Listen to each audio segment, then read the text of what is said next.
Bonjour, everybody. Hi, this is Neshi Locatz. Welcome to Star Nation's main fan page, Star Nation's organization's main fan page. Gotta catch my breath. I was out pulling a couple of weeds out of the garden before I was going to start the live stream. It's a gorgeous morning to do that. The mosquitoes aren't that bad this morning. And we had all that rain, so pulling weeds is so much easier, right? When the ground is wet. So taking a breath, I don't make enough time to do the garden weeding, so it gets really noticeable when the weeds are taller than the actual plants.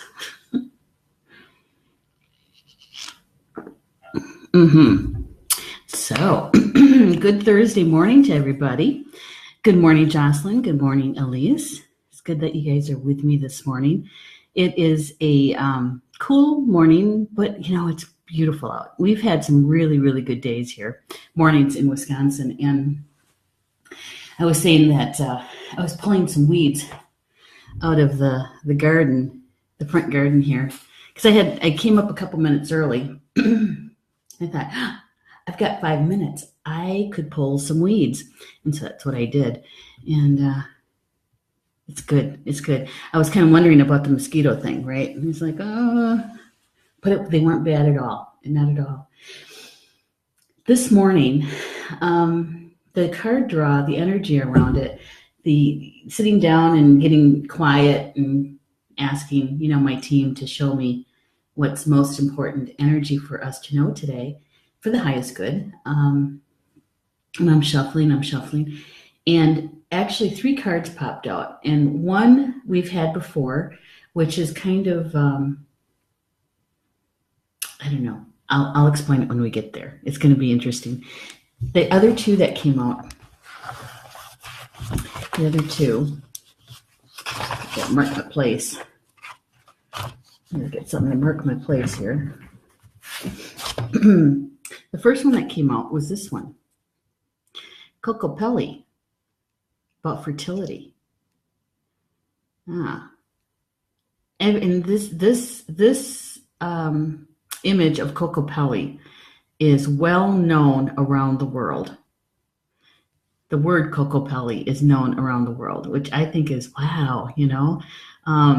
Good morning, Elise. And the other one that came out,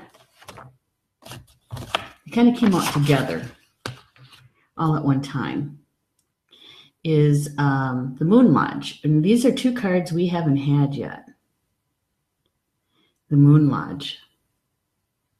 It's about retreat. Right? That was that one. And the other card that came out with them is a card that we've had before, War Bonnet. And it's about advancing, moving forward. Right? Okay. And so what does that all got to do together? My goodness. My goodness. There's a lot of information with both of them, all 3 of them actually. And so I had to sit there for a minute and kind of try to feel into how do these things go together. And really I think it's about manifestation. I think it's about the creation process. Hi, Jill. I'm so glad you're here. And Polly Joe's here, too. Had trouble getting in. You're kidding me, Elise. She's saying, are you kidding me? Those are the 2 cards I pulled this morning. Wow. Yeah. Well, I think Spirit is really trying to tell us something, huh? To show us the energy for the day. And these cards are really meant for us to be able to tap into the energy flow, right? And to help understand it. And for me, it has a lot to do with is sensing, feeling how the energy of the day is flowing around me, through me.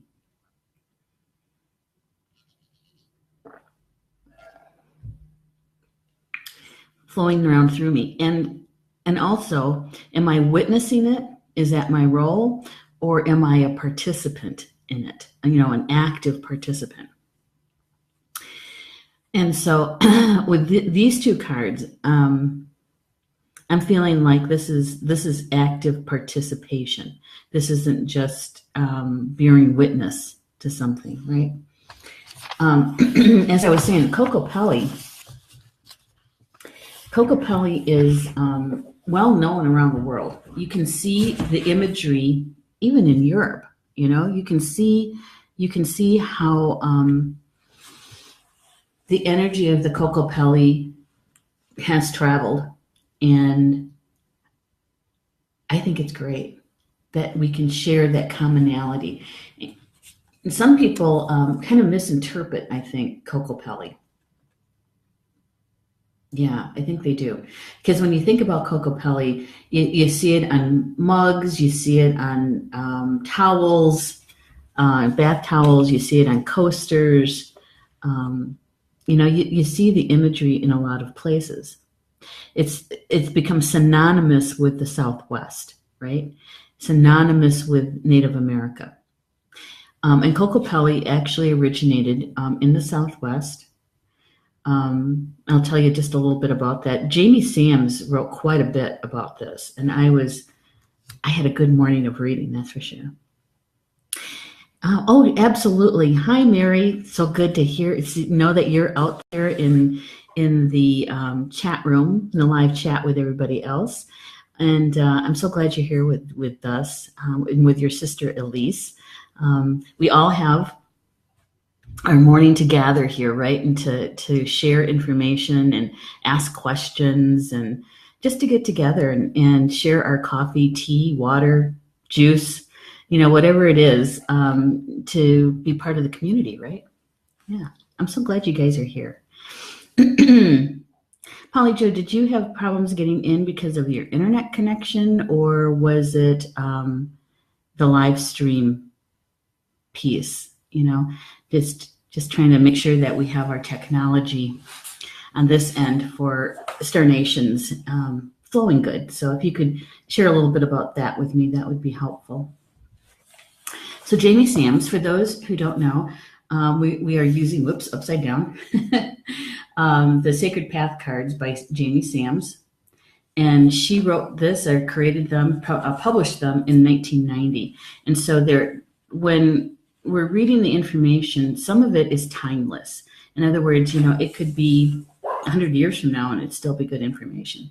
And others, you can tell that it's dated in the jargon and the use of the words and that kind of thing. Yeah. Oh, okay. Thank you, Polly Jo. She says, I think it was my interference. All right. That's good to know. Trying to sort things out, take care of the variables and say, okay, it's not that one. It could be this one. That's good. Yeah. And Jill is talking to Marie. She's saying, I'm glad or are you talking to me? I'm not sure, Jill. I'm glad you're here. I'm glad I'm here too. In so many different ways. Lots of layers to that one. When we really think about what does that mean, on so many different levels, I love that. Because I'm here physically, I'm present with you guys, in all my bodies, emotional, mental, physical, and my spiritual body, all in one place. I'm not projecting into the past or into the future. We're just all right here. Just Jill's saying, you, Neshi, glad everyone's here. Yeah, absolutely. And it's nice to be able to take time like this in our day, is that we can actually say that we're actually present. Every part of us is right here, right now together. And for me, that's a good feeling. That's a good feeling. Jamie Sams, what she says about the Kokopelli. She says the Kokopelli was a proud Toltec who came from Aztlan, from deep in the heart of Mexico. Aztlan was the original point of the mighty Aztec nation before they built their capital in the middle of a lake on an island that is now known as Mexico City. Aztlan's uppermost border is the southern part of Colorado and covered all of the Rio Grande Valley in New Mexico. The inhabitants of Aztlan were the peaceful Pueblo nations. So it covers the entire Southwest and into Mexico, because, the border between the U.S. and Mexico was established by the U.S. government. It wasn't the natives, the indigenous people who were already living there. They had territories, yes, hunting and gathering of food and that sort of thing. They had their own territories, but it wasn't. You didn't need a passport to go from one place to another, and the understanding of your homeland, so to speak, theirs that included Kokopelli covered a very wide range area in the Southwest. The Kokopelli was actually part God, quote unquote, and man. So he was a demigod, if you will. And he walked with his people, which were the Pueblo. And his name carries many myths, she says, and legends. All stories agree in one thing. He played the Native American flute. His music was said to bring fertility to the land and to the people. Now, the way she wrote it, because I inserted Native American, she wrote, he played the Indian flute. Now, there's that 1990s jargon, right? Because you wouldn't necessarily find that today in the way that Native Americans refer to themselves. But his music was said to bring fertility to the land and to the people. So when he played, he called on all of creation to come to him to help, to support the creation. And it's some of the myths and legends go that during the drought season, because it's dry, right? It's arid down there, and so when they needed water, rain, to grow the crops, the three sisters, the corn, the squash, and the beans, he would come and he would play the music, and so that the rain would come, the thunder beams would come, and they would help him answer his prayers, his requests for the rain.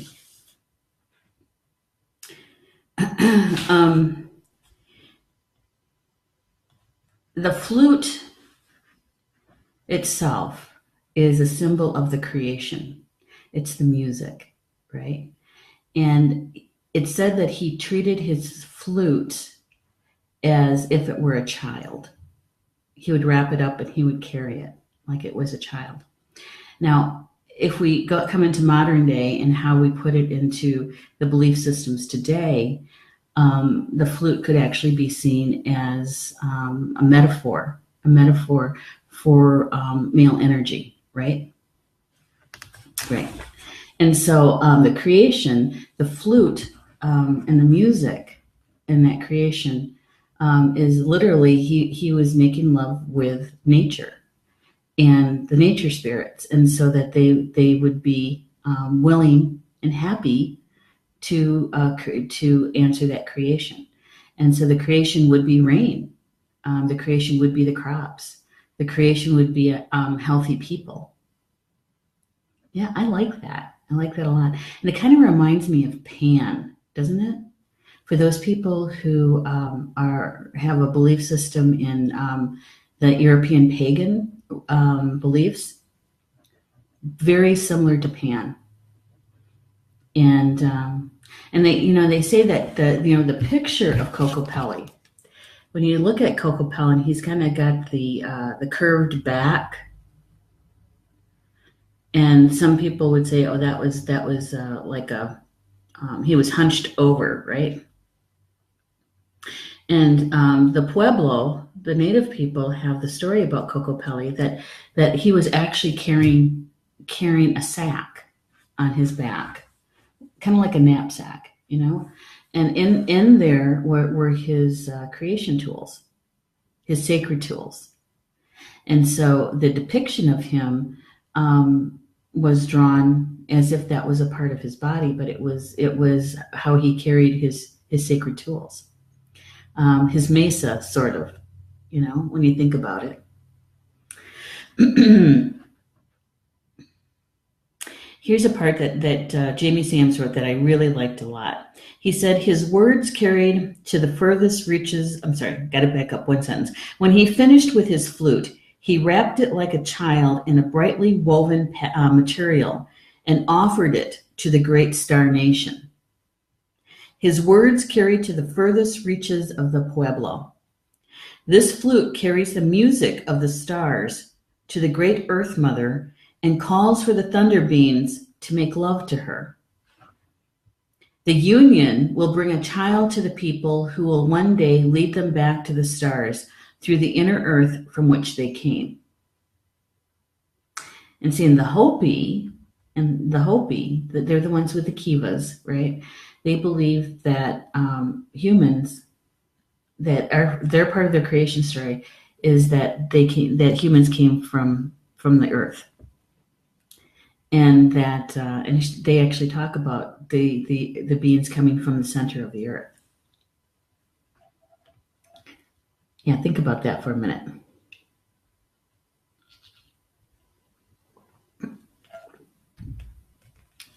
And some of the things that we do in our funeral rites, the rituals, is talking about the travel from the earth plane back to the stars, right? And some of that travel is underground. So when you match up creation stories from different nations, different indigenous people, you start finding even more commonality than you find differences. And the kivas are dug into the ground. And they would have like a timber covering over the top, right? And they would hold all of their ceremonies in the ground. I would love to experience that. And it also kind of reminds me of the old Irish in their cairns. And there's a place that they do the keening, the crying, the mourning when they have lost somebody that's close to them. And so they would go into the earth, into the ground to do the keening. Yeah. Elise is saying, awesome. I think the fertility and abundance can also mean creativity. Absolutely. Jamie Sams is going to talk about that in just a second. You're absolutely, well, you drew the cards. You got the book. You know what she's saying about this. Yes, definitely. And even when you look at the word creativity, the word creator is in there.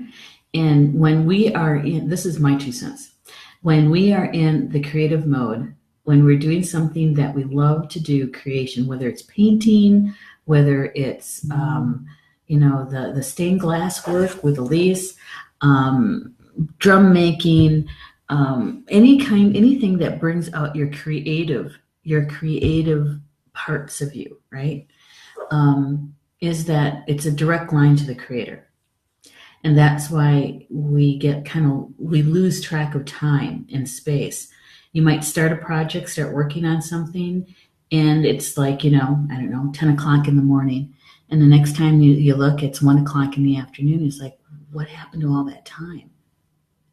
It didn't even feel like that much time had passed, right? And so for me, that's what creativity is that we're a direct line to the creator. And we enter that sacred space that could be called or known as the fifth dimension. Yeah, and Kokopelli draws a lot of people. Elise is saying, I've always been drawn to Kokopelli, and a lot of people have. But there's this but they don't know why. They like it, but they don't know why. And I'm saying that you need to be a little educated, just a little bit, in the book stuff when it comes to this. Trusting your intuition and following your heart, your connection to Kokopelli is great, but you have to understand that this is a demigod, a god of fertility.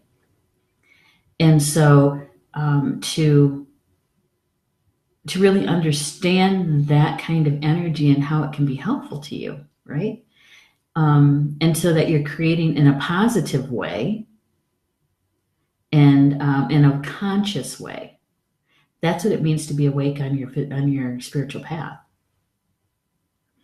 That you're consciously creating, right? Another my 2 cents. Jamie Sams writes that is that Kokopelli is half God, half man, and that when he plays his flute, everything is silent, and everything is has awareness of him. In some of the myths and legends, they even talk about how the children, the babies, are awake. They're not crying. They don't want anything to eat or anything like that. They're just awake. They're listening and they're waiting for the magic to happen. And it said that he Kokopelli would select a maiden to join with, and that their child was a creation that was made out of love, but it was a very powerful creation, and that those children can change the world in their creation. Because creativity, manifestation, law of attraction, whatever you want to call it, comes very easy to them. Yeah. In fact, Jamie Sams writes about the story about him finding this maiden in a pueblo. Her name was Ice Flower. Well, her full name was Ice Flower of the Winter Clan of White Corn. And the rain was coming, and Kokopelli had asked the people to get out their clay urns so that they could catch the rainwater, and so that they could use it for many, many things, right? And there was this young lady who was just in awe of the thunder and the lightning and watching him, and she wasn't getting out the clay urns that she had. And he asked her, why are you not doing this? And she says, because they're already out. And she lived a little bit further up the mesa. And he said, well, how did you even know to put the clay pots out? And she said, because I heard you coming. I heard the music.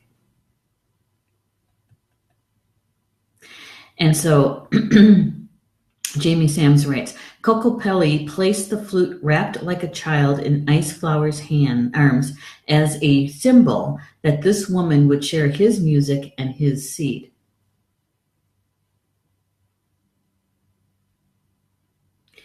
And Kokopelli spoke to the people, spoke to them of a time before the creation when each person was a spark of fire from the great mystery's eternal flame and fallen to earth to seed the mother with fertile thoughts, ideas, and actions.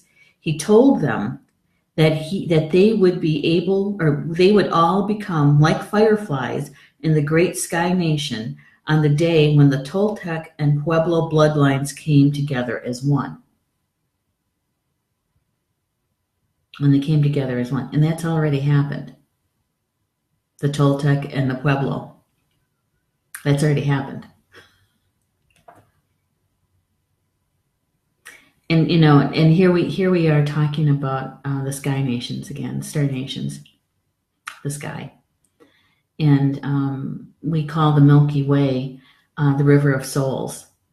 That when the spirit has left the physical body and is going home to the source, to the creator, and taking this journey, is going from this world, what we see here, the third dimension, and in their journey home, they journey through many different lands, many different dimensions, going through underground, through the earth, through the water, and then when they start their flight home, and that they're following the Milky Way. And in the Milky Way, at I think it's the Orion's belt, is the leap. And the leap is actually if you look at the Milky Way, there's actually there's a path, and then it kind of divides, and you have to make a decision on which direction you're going to go. And in one direction is going back to source, and the other direction is said to be to reincarnate, to come back again, back to a physical existence. And that we have that choice at that time, and so if we haven't finished everything that our soul started out to do, we have the opportunity to come back and finish it. Now, some people see that as a gift when they hear that story. And other people say, oh no, I'm not doing this again. No, this was not fun. And those are the people who are going through quite a shift and a change, and sometimes they're dark night of the soul, right? So anyway, Kokopelli, his music is magic. It said that to fully understand the teachings of Kokopelli, we must examine the ideas of divine union. When we approach our lives with trust rather than skepticism, we're allowing our minds to be fertile ground for enrichment.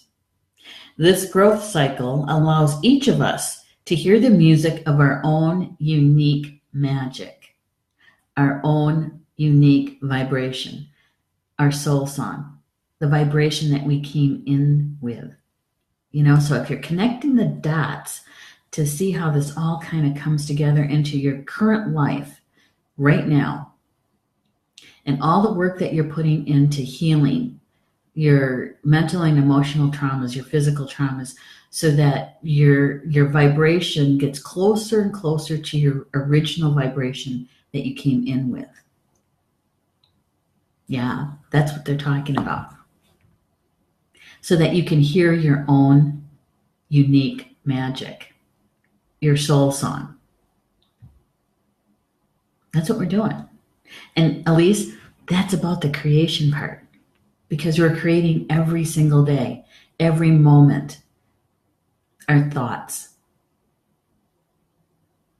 Recently, somebody asked me in the live stream, and I don't remember which one it was, is how do you think positively, or something like that? And I said it was a choice. How do you be positive? I said it was a choice. In my world, we call it with every breath you take, with every thought that you have a choice. You have a choice to do good medicine or bad medicine in your thoughts. And so with this, they're saying, you have a choice to do the work that you need to do to hear your own unique soul song.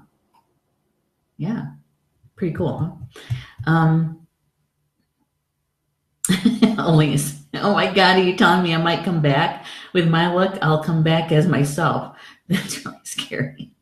I told you, there's some people, when I say that, they just get kind of freaked out. It's like, I'm not coming back. I'm not doing this again. And it kind of reminds me of Private Benjamin, that old movie with Goldie Hawn, and she's going through the line to pick up her army uniforms, and she's asking, does this come in any other color than this green? And she's saying, where are the condos? Where are the condos? I was promised condos. Her recruiter lied to her, right? Well, the thing is that when we recognize that this is our soul's avocation right now, the soul growth, that we're following our heart, our soul. And when we get to that balance between the mind and the heart, we understand that trials and tribulations are meant for our growth. And whether we like it or not, and I tell you what, I have been through some stuff that I'm going, I want this to end now. What do I have to do to get this to stop? What lesson am I supposed to learn through this? As if I can understand it, what the lesson is, I'd be more than happy to learn the lesson, just so that we can, it smooths out. Yeah. Mine has always been when I'm not in the flow, when I'm struggling against it because I don't want it to happen. I don't want the life to change. Those have been my times. And then when I finally surrender to it, and when I finally surrender to it is when things start to smooth out. Dang it. Yeah, but that's life, right? That's life. Jamie Sand goes on to write that this magic is our personal medicine, which manifests itself as our gifts, talents, and abilities. Kokopelli plays the flute, weaves the magic of his songs to remind us that magic is no more than a change in consciousness. The seed we sow to fall on fertile ground, then we must change our perception and use our talent in the fertile manner. That's what I meant about being conscious about how we use Kokopelli. That we're consciously aware of the creation and to use it in a good way.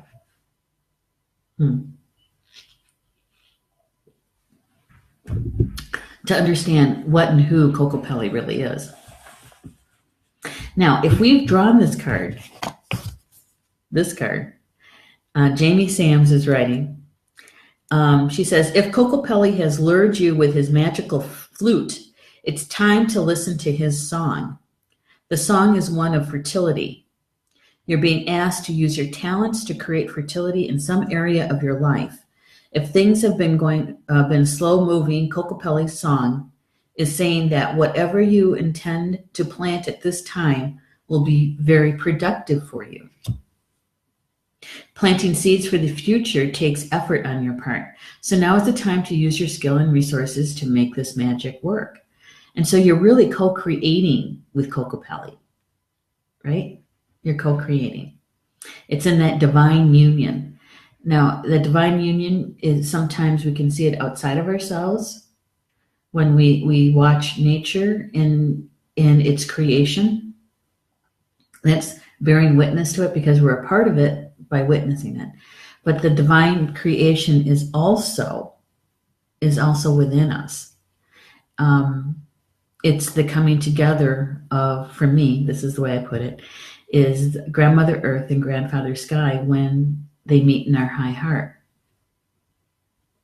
That's divine creation. And so we can take that love that they have for us and that we have for them and create from there. And it's a much, it's fertile ground. It's fertile ground is what I'm saying. Kokopelli. Aren't you glad we learned a little bit about Kokopelli? You want to hear is the poem about Kokopelli. Kokopelli, play for me, so my heart may sing. Magic flute of mystery, fruitful dreams you bring. Song of Atzilan, fertile fire, canyons of my mind, sacred union, heart to heart, speaks to the divine. I like that. Speaks of the divine. Kokopelli. So the next time you see a light switch in the shape of Kokopelli or has Kokopelli on it, think about that a little bit. The next time you see a mug with Kokopelli's image on it, what does that bring? How can you use it in the best way possible? Some people have actually used it on when they decorate their drums, their hand drums, and they have painted on the drum head Kokopelli. Now, if that drum is being used for creation, that's a good one. But if it's a drum for peace, you could create peace, I suppose. Yeah, you'd have to be really, really aware, and how you're going to use that. Now, my question this morning was, how does Kokopelli match up with this one, with the Moon Lodge, about retreat? And this is talking about a woman's lodge. That there was, and I mentioned this the other day when we were talking about rites of passage, is that that we don't mark rites of passage as much as our ancestors did. And with the Moon Lodge, when a young woman would have their first menses, their first period, they would have a ceremony about that because it was an initiation into being a woman, right? Being able to have children, that creation of a child, and nurturing. It said that when a woman came into her womanhood, started having her period, is that she also became a nurturer. So whether or not you have children or not, that you have the innate sense to nurture, because that's a part of being female, and that was a part of the ceremony, is the nurturing part. Um, Jamie Sams writes about it, and she says it's retreat. Now, there was a time, and I shared this with you the other day, that when women would have their moon time, their periods, that they would go and seclude themselves. Whether it was in a wigwam or a teepee or a log cabin. They removed themselves from their family for the time frame that they had their period. Now, the ancestors said it was meant for a time to be quiet, to go within, to rest, to allow your body to rest. That when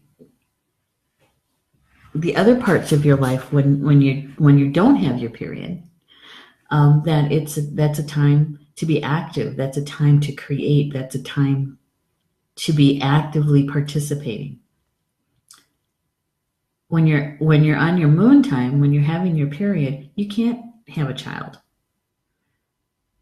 Right? Many women can't. I'm sure that there are some that have become pregnant and ovulated during that time frame. But generally speaking, you're not having a child during that time.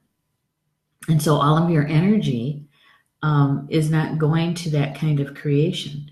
And so it's a time to relax. It's a time to rejuvenate. It's a time to be able to be quiet and maybe do the things that you want to do quietly. At least maybe it was a time when they would, they would be creative for themselves. And you know what happens?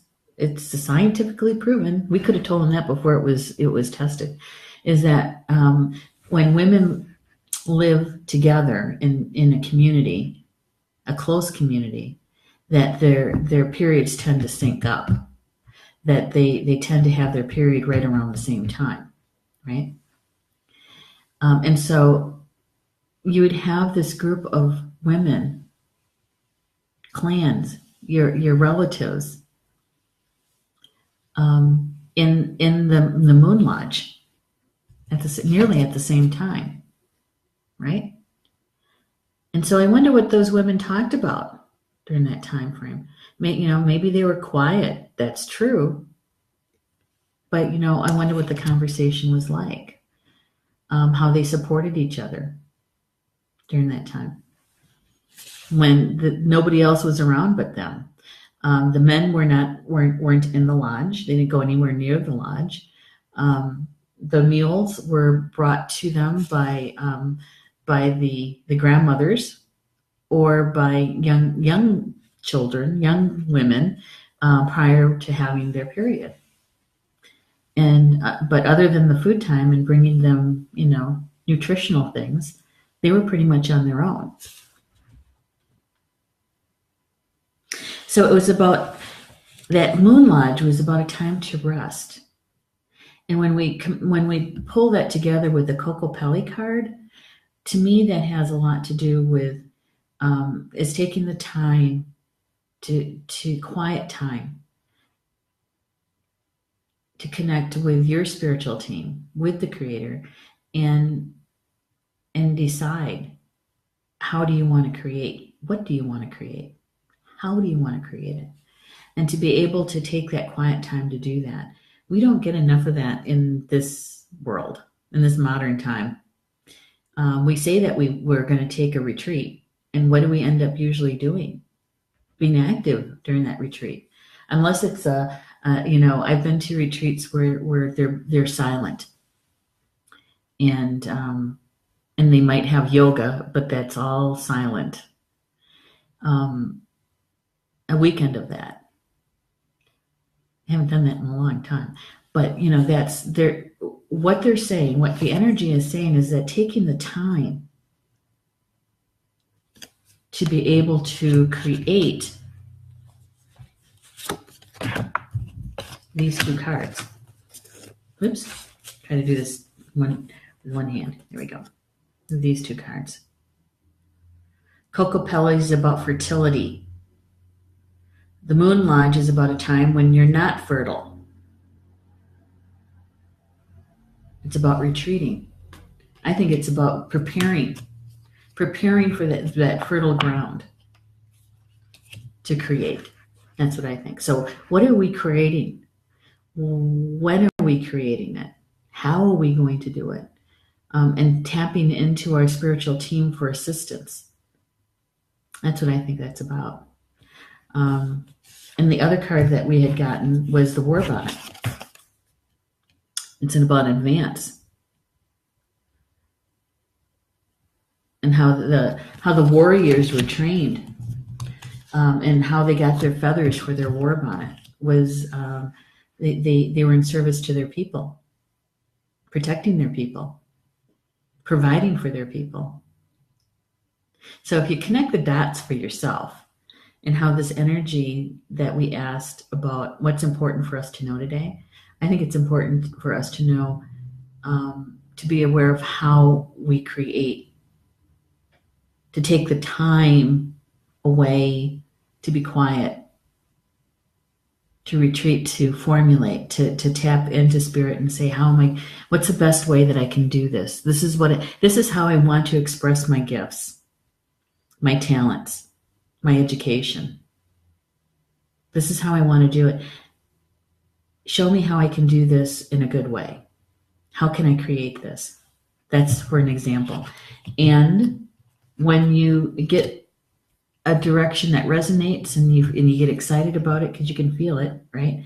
And it's that emotion that catapults that creation into the physical world. And then it's up to you again to ground it to the physical world, to bring it into the earth plane. And that is what this is about. Advance.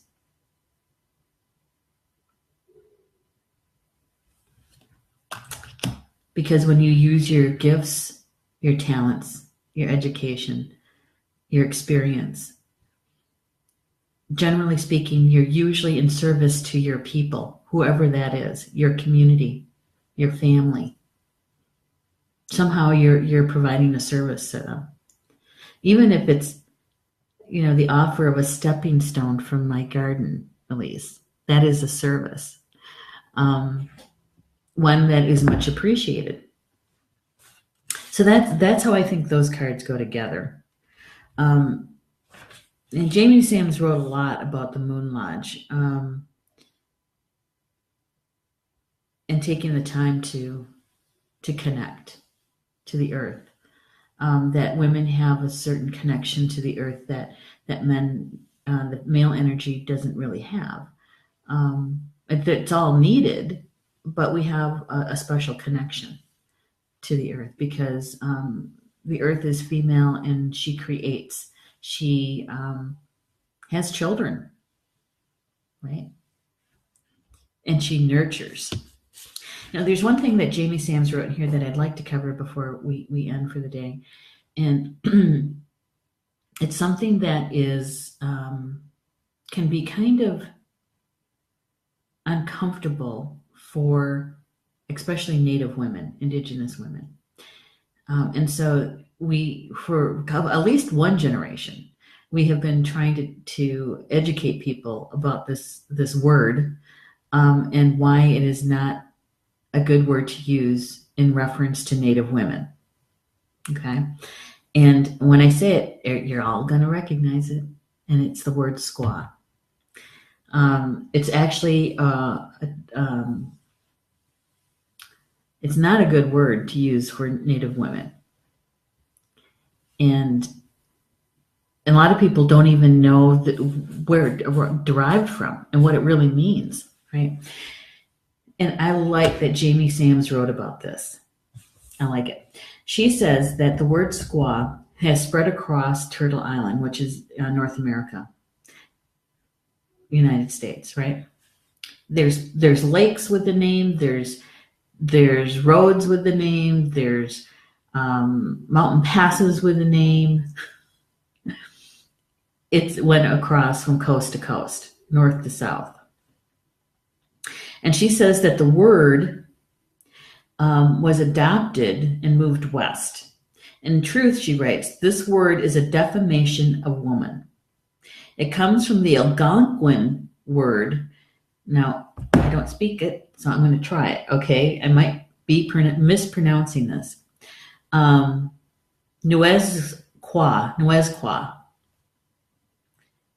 which roughly translates to no squaw, which means no penis. The Algonquin women screamed these words as they were being raped. To call a Native woman a squaw is to call her a penis and destroys our honoring of women as well as opens old wounds. If the Moon Lodge teachings and tribal honoring of women were violated by a red man, those violations were punished by death. Yeah. So, here's one piece that I think that there's a lot of healing has happened around it, and helping to educate. And that's why some places are actually changing the names of locations. Like here in Wisconsin, just down the road from me is Fort McCoy. And they had a lake, and it was called Squaw Lake. And the Ho-Chunk Nation, many of the women, some of the men in leadership positions, met with the leadership at Fort McCoy and explained this to them. And the leadership at Fort McCoy made the decision to change the name. And they did a ceremony around it, and unfortunately, I can't remember what they named it to. But they did do a ceremony to change the name, and so there's positive things that are coming from it. And just having just a little bit of information changes a perspective, right? If you can listen to the information, remember we talked about that in the talking stick, is everyone's view, what they have to say is valuable. And that we sit and we listen. And there is a possibility that we would actually understand something from another perspective. And this is what is happening. Now, it doesn't say that there's still derogatory, that word being thrown around to aim like a thunderbolt to hurt somebody, that's still happening, but not as often.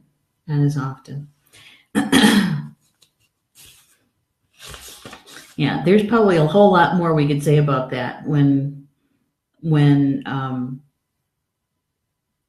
you're talking about being called a penis, a woman.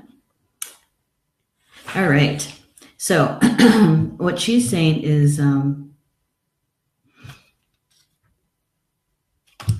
that you're using that time.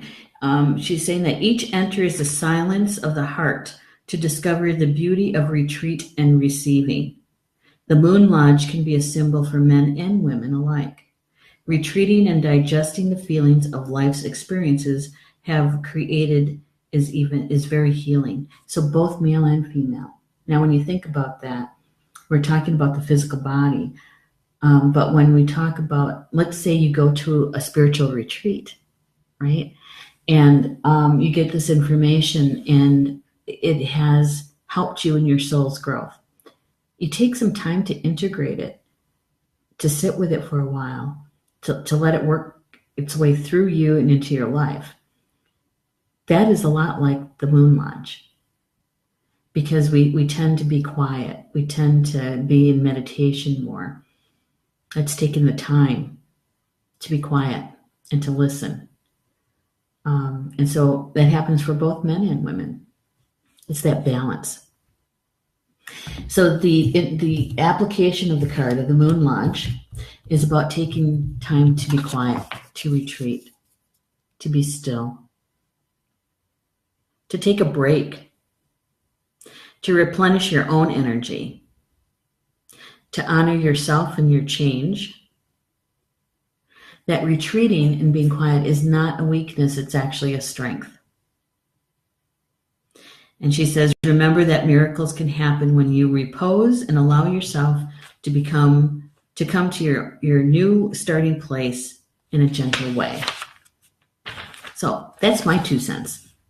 You guys, you know, whatever you hear today, whatever we discuss today, take what resonates with you, and whatever doesn't, that's okay. Just let that part go.